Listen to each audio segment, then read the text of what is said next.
नमस्कार, AB star news देख रहे हैं आप। मैं हूं आपके साथ सोहन सिंह। वक्त उछला आपका राज्य आपकी खबरों का, जिसमें सबसे पहले बात करेंगे मध्य प्रदेश के रीवा की, जहां पर बीजेपी महिला मोर्चा का प्रदर्शन देखने को मिला है। आपको बता दें कि बीजेपी महिला मोर्चा ने कांग्रेस पार्टी पर महिलाओं का अपमान करने का आरोप लगाया है।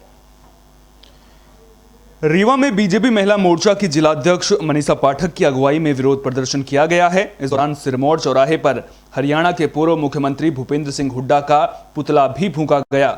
बीजेपी महिला मोर्चा ने कांग्रेस पार्टी पर महिलाओं का अपमान करने का आरोप लगाया है। मोर्चा का कहना है कि जहां एक और महिला दिवस के मौके पर दुनिया भर में महिलाओं को सम्मानित किया जा रहा था, कई तरह के कार्यक्रमों का आयोजन किया जा रहा था, वहीं दूसरी ओर हरियाणा के पूर्व मुख्यमंत्री भूपेंद्र सिंह हुड्डा ट्रैक्टर में बैठकर ट्रैक्टर महिलाओं से खिंचवाते हुए दिखे थे।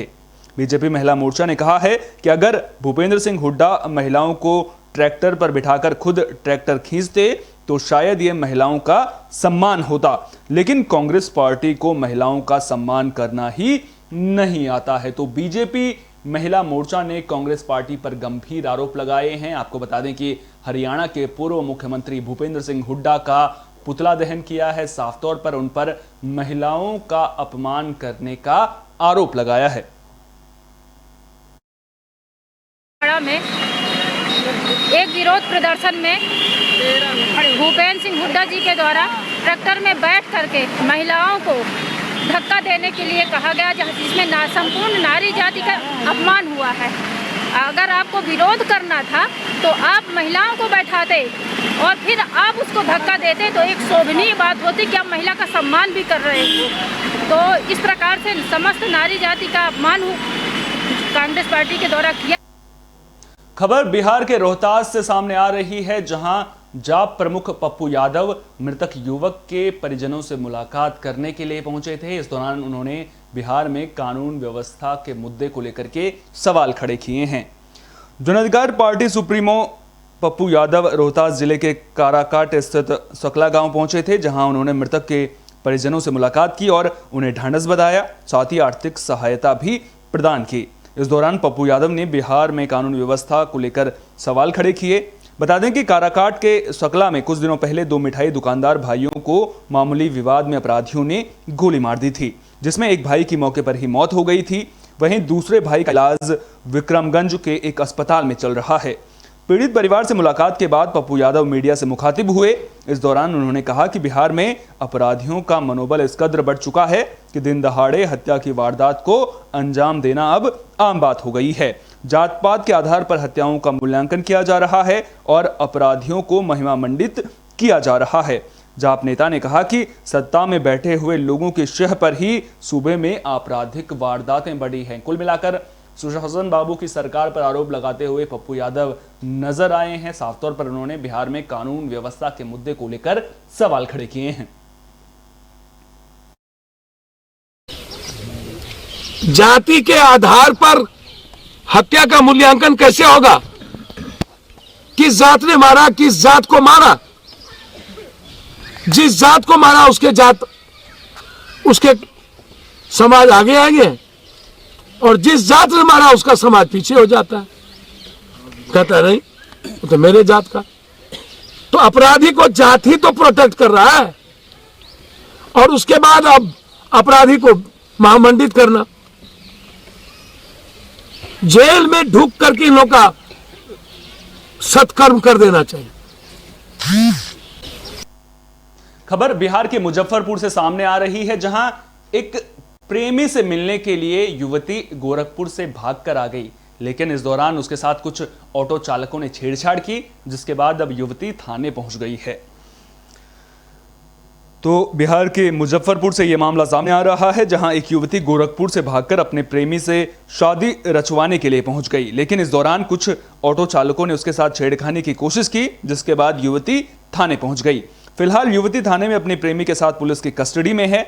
मिली जानकारी के मुताबिक युवक सीतामढ़ी का रहने वाला है, जो गोरखपुर में युवती के पिता के मकान में रहकर छोले भटूरे बेचने का काम करता था।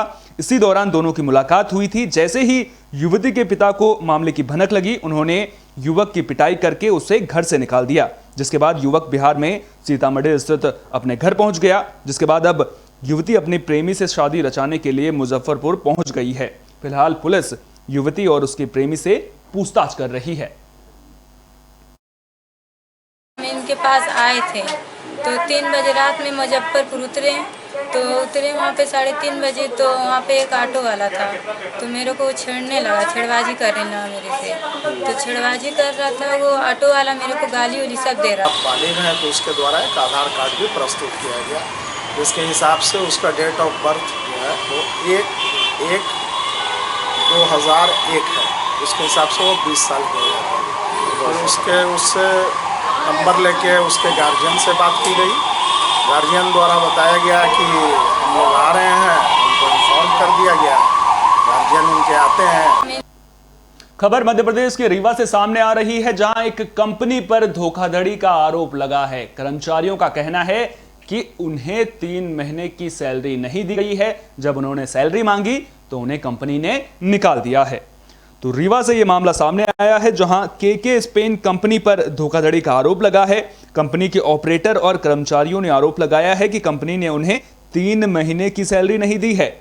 जब कंपनी से वेतन की मांग की गई तो उनसे एनओसी पर साइन करवाकर बाहर का रास्ता दिखा दिया गया।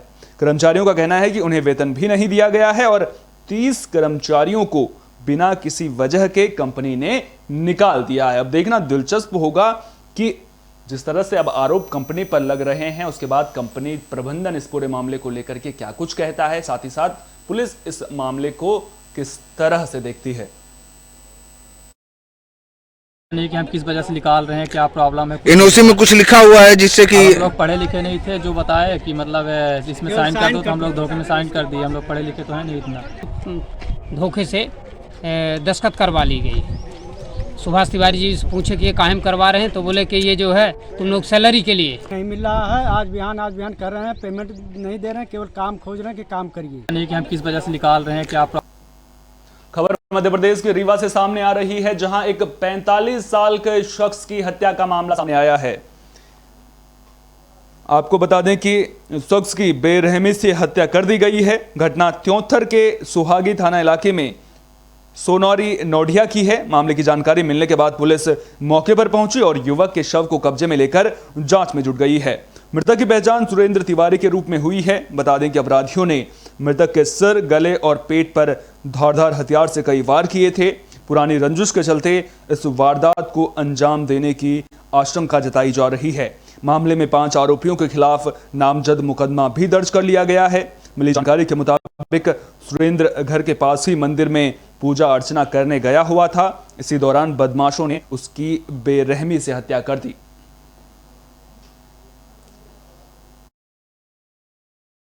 सुरेंद्र तिवारी करके जिनकी उम्र करीब 45 साल थी, उनकी 5 लोगों ने मिलकर हत्या की। इसकी घटना की रिपोर्ट हुई है। घटना में कुछ उनका पूर्व का विवाद बता रहे हैं, लेकिन घटना का संपूर्ण कारण स्पष्ट नहीं हुआ, क्योंकि मृतक जिनकी हत्या हुई है उनका किसी से प्रत्यक्ष कोई विवाद सामने नहीं आया। लेकिन फिर भी घटना के कारणों की और आरोपियों की धरपकड़ के प्रयास जारी है। आरोपी क्या गिरफ्तार हुए सर? अभी नहीं मिले हैं। आरोपी जैसे मिलेंगे सूचना देंगे।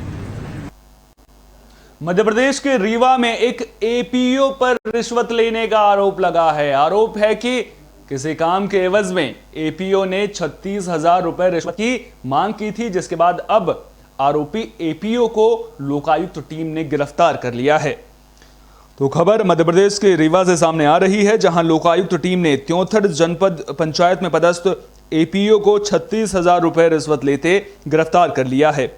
बता दें कि त्योंथर के फरहदी गांव के रहने वाले उमेश कुमार तिवारी ने शिकायत की थी कि गौशाला निर्माण में लगभग 8 लाख की सामग्री सप्लाई की गई थी, जिसके भुगतान के एवज में आरोपी एपीओ विजय त्रिपाठी ने 40,000 की रिश्वत मांगी थी, जिसके बाद लोकायुक्त की टीम ने जिला कार्यालय में 36,000 की रिश्वत लेते आरोपी एपीओ को गिरफ्तार कर लिया है। जनपद का पंचायत त्योंथर में मैं बिल्डर हूँ रजिस्टर्ड, जो कि ग्राम पंचायत फरादी में गौशाला निर्माण हो रहा है। वहाँ बिल्डिंग मटेरियल मैंने सप्लाई किया था। इसके भुगतान के एवज में विजय त्रिपाठी जो एपीओ है मुझसे मांग की थी 40,000 की। काफ़ी देर से मुझे परेशान कर रहे थे पैसे के लिए, जो कि मैं लोकायुक्त में शिकायत किया और आज कार्रवाई। कितने हजार रिश्वत दिए हैं? 40,000 की मांग किया था। मैंने रिक्वेस्ट इनसे किया था कि उसमें कुछ कम कर दीजिए। तो 36,000 में हमारा इनकम फाइनल हुआ था। बोले 2-4 हज़ार कम कर 36,000 दे दीजिए। फिर मैंने और बोला कि कुछ कम कर दीजिए। उन्होंने बोला कि नहीं, इससे ज़्यादा कम नहीं होगा, 36,000 देना पड़ेगा आपको। और लोकायुक्त शरण में गए और आज उनको 36,000 दिए। 36,000 देते हुए रंगे हाथ लोकायुक्त ने पकड़ा। ये उमेश कुमार तिवारी हैं जो प्रोपराइटर हैं। इन्होंने ग्राम फरादी में गौशाला निर्माण में भवन निर्माण सामग्री का सप्लाई किया है। उसका इनका करीब 8 लाख का बिल भुगतान हुआ है। उसके एवज में ये जहाँ पर जो त्योंथर में जनपद पंचायत त्योंथर में श्री विजय त्रिपाठी जो कि एपीओ हैं कहलाते हैं, वो उसका 40,000 रुपये की रिश्वत मांग रहे थे। इस बात की शिकायत श्री उमेश कुमार तिवारी ने लोकायुक्त महोदय के यहाँ पर आकर के रीवा में एसपी महोदय की शिकायत की थी, जिस बात का सत्यापन करवाया गया। सत्यापन में पाया गया कि उन्होंने 40,000 की जगह 36,000 रुपये में पैसा लेन देन रिश्वत लेन देन निर्धारित हुआ था, जिसको आज 36,000 रुपये रिश्वत देते हुए एपीओ श्री विजय त्रिपाठी को रंगे हाथ पकड़ा गया। खबर उत्तराखंड के कोटद्वार जिले से सामने आ रही है, जहां वन विभाग की कार्यशैली को लेकर के सवालिया निशान खड़े हो रहे हैं। करीब 1.5 महीने पहले एक पार्क का निर्माण किया गया था, लेकिन 1.5 महीने बाद ही पार्क बदहाल हो गया है, जिसके बाद वन विभाग की कार्यशैली को लेकर के सवाल खड़े हो रहे हैं। आपको बता दें कि कोटद्वार में वन मंत्री डॉक्टर हरक सिंह रावत ने 27 जनवरी को सिद्धबली मंदिर के पास बने वन विभाग के चिल्ड्रन पार्क को ये कहते हुए लोकार्पण किया कि ये पार्क मंदिर में आने वाले श्रद्धालुओं और पर्यटकों के लिए एक मील का पत्थर साबित होगा, पर्यटन को बढ़ावा मिलेगा। वन विभाग द्वारा लाखों रुपए इस पार्क के सौंदर्यीकरण पर खर्च किए गए, लेकिन 46 दिन में ही ये पार्क आज अपनी बदहाली पर आंसू बहा रहा है। वन विभाग के उच्च अधिकारी जनता के गाढ़ी कमाई को ठिकाने लगाकर चलते बने। टूटी हुई टाइलें, टूटे हुए झूले, सूखे गमले और आसपास बिखरी गंदगी पार्क की बदहाली की कहानी खुद ब खुद बयां कर रही है और वन विभाग दूसरे बजट का हसीन सपना देखते हुए कुंभकर्णीय नींद में सो गया है। वहीं स्थानीय लोगों ने भी वन विभाग की कार्यशैली पर सवाल उठाए हैं। लोगों का कहना है कि ये सरकारी पैसे का दुरुपयोग है और जनता के पैसों की लूट है। मात्र 46 दिनों में ये पार्क बदहाल क्यों हो गया है, इसकी जांच होनी चाहिए और जो लोग दोषी हैं उन पर कार्रवाई होनी चाहिए। सवाल यहां पर यह उठता है कि आखिर क्यों विभाग बिना सोचे समझे ही इन योजनाओं को धरातल पर उतार देता है, जब उनके पास रखरखाव देखभाल के लिए कोई योजना ही नहीं होती है। ये आम जनता द्वारा सरकार को टैक्स के रूप में दी गई गाढ़ी कमाई का दुरुपयोग है। ये है कि वन मंत्री हरक सिंह रावत जी के द्वारा बड़े अथक प्रयासों से पार्क बनवाया गया था, लेकिन वन विभाग के जो जिसे कहा जाएगा कि जो ढीठ कर्मचारी हैं और अधिकारी हैं, उनकी लापरवाही के चलते ये पार्क दुर्दशा की ओर चला गया है। और मैं आपके माध्यम से मांग करूंगा कि जो भी जिम्मेदार इस वन विभाग के कर्मचारी अधिकारी इस पार्क की जिम्मेदारी थे, उन पर सख्त कार्रवाई की जाए कि इतनी जल्दी ये पार्क खराब आखिर हो कैसे गया। और सरकारी पैसे उस पर लगे थे और उससे पहले कि मतलब कि लोग आते देखते उस पार्क को, उससे पहले पार्क खराब हो गया। खबर उत्तर प्रदेश के बस्ती जिले से सामने आ रही है, जहां डीएम और एसपी ने जेल का औचक निरीक्षण किया है। आपको बता दें कि पंचायत चुनाव के मद्देनजर यह निरीक्षण किया गया है। जिलाधिकारी सौम्या अग्रवाल और पुलिस अधीक्षक हेमराज मीणा ने जिला जेल का औचक निरीक्षण किया। निरीक्षण के बाद उन्होंने बताया कि जेल में चेकिंग के दौरान कोई विवादित या आपत्तिजनक सामान नहीं मिला है। उन्होंने बताया कि आगामी पंचायत चुनाव को देखते हुए यह सुनिश्चित किया जा रहा है कि जेल में बंद कैदियों द्वारा बाहर किसी भी प्रकार की गतिविधि को अंजाम ना दिया जाए। साथ ही जेल प्रशासन को निर्देशित किया गया है कि कोविड-19 के बढ़ते हुए मामलों को देखते हुए पहले की भांति प्रोटोकॉल को लागू कर दिया जाए। पुलिस अधीक्षक हेमराज मीणा ने बताया कि आगामी पंचायत चुनाव के मद्देनजर जेल में बंद अपराधियों पर कड़ी निगाह रखी जा रही है। निष्पक्ष, स्वतंत्र और पारदर्शितापूर्ण मतदान संपन्न कराने के लिए पुलिस ने कमर कस ली है और तमाम जो व्यवस्थाएं हैं उनका जायजा भी समय समय पर लिया जा रहा है, ताकि जो पंचायत चुनाव हैं वो शांतिपूर्वक तरीके से संपन्न हो सकें। संक्रमण बढ़े हैं तो उसको देखते हुए जेल में पहले भी कई बार इस तरह की चीज़ें हुई है कि बड़ी संख्या में जो कैदी हैं वो कोरोना से संक्रमित मिले हैं, तो इसका विशेष तौर से ख्याल रखने के लिए बताया गया है। और कल से मतलब आज ही से एक तरीके से जनपद में भी जो पहले से जो कोविड जो प्रोटोकॉल थे उनको अनुपालन कराने के लिए जो चालान और इसकी जो कार्रवाई है, इस पर भी हम दोबारा से इस पर रिव्यू कर रहे हैं और इसको लगातार जो है हम लोगों की नज़र मैं कुछ मिला भी निरीक्षण में आज कोई निषिद्ध सामग्री नहीं मिली है और पर लगातार इस पर हम लोगों की नज़र रही है। कोई दिशा निर्देश दिया गया आपके द्वारा? दिशा निर्देश हम लोगों को यही बोला है, इनको जेल अधीक्षक को बताया गया है कि कोरोना का रिसर्जेंस हो रहा है, कई जगह आंकड़े बढ़ रहे हैं। उत्तर प्रदेश के बस्ती जिले में अवैध शराब के कारोबार पर पुलिस और आबकारी विभाग का पहरा देखने को मिल रहा है। आपको बता दें कि करीब 1 क्विंटल महुआ नष्ट किया गया है। तो बस्ती जिले से एक खबर सामने आ रही है, जहां आबकारी विभाग और पुलिस को बड़ी कामयाबी मिली है। छावनी थाना इलाके के संदलपुर मांझा में अवैध कच्ची शराब बनाने की जानकारी मिलने के बाद पुलिस और आबकारी विभाग की टीम मौके पर पहुंची। मौके से 15 लीटर अवैध कच्ची शराब के साथ बड़ी मात्रा में शराब बनाने के उपकरण भी बरामद किए गए हैं। इस दौरान पुलिस ने मौके से कई क्विंटल महुआ भी नष्ट किया है।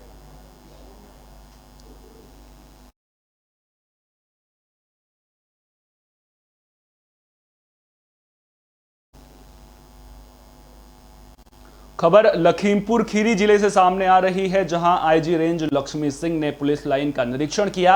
इस दौरान उन्होंने थाने में महिलाओं के साथ संवाद भी किया और उन्हें मिशन शक्ति के बारे में जानकारी दी है।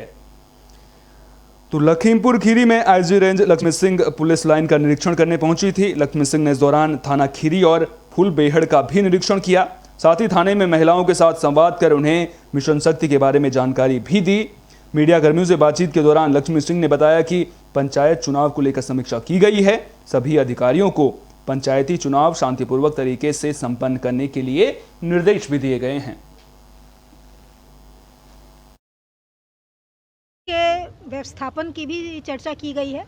सभी थाना प्रभारी और राजपत्रित अधिकारियों को कतिपय निर्देश भी दिए गए हैं ताकि हम एक सुरक्षित और निर्विघ्न तरीके से चुनावों को संपन्न करा सकें। इस बार खास तौर पर ऐसे इलाके जो हमारे काफ़ी दूरस्थ हैं, जाने में थोड़ा सा टेरेन ऐसा है कि जाने में हमको समय लगता है, ऐसे इलाकों में बहुत छोटे छोटे सेक्टर्स बना के और उनमें नए तरीके से सेक्टर मोबाइलों की पेट्रोलिंग की व्यवस्था कराने के लिए भी निर्देश दिए गए। पेट्रोलिंग के साथ लोकल पुलिस की भी कॉपिंग और पेट्रोलिंग हो।